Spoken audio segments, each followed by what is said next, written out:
Early in the morning, magbubukas tayo ng bintana para pumasok yung sariwang hangin.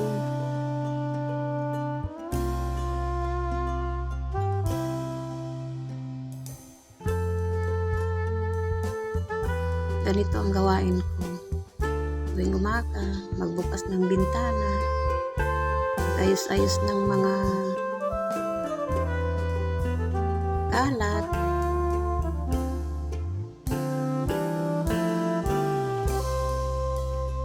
Punta naman tayo sa labas.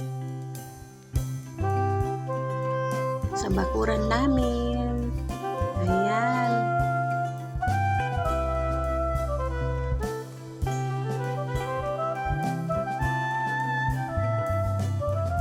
Pasyal-pasyal kahit konti lang sa labas.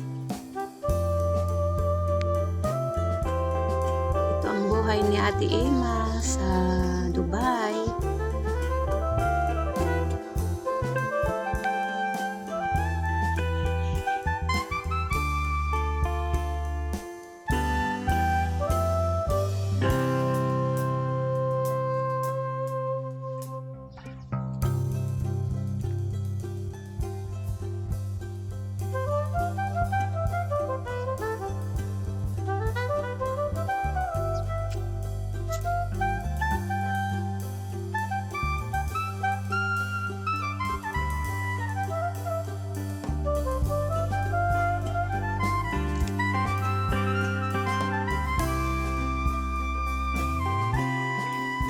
Ganda ng rosas, no?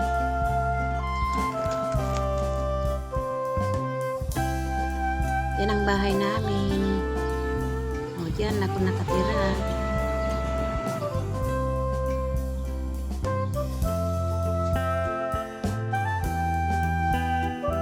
Ang ganda ng bougainvillea, oh. Bougainvillea. Ganda ng bougainvillea.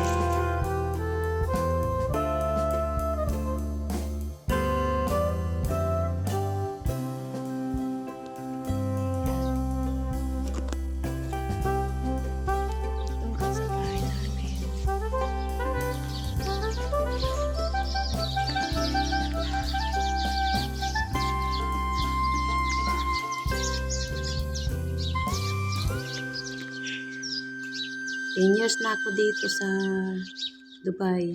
Isang bahay dito lang. Mabait ang mga amo, so kaya tumatagal.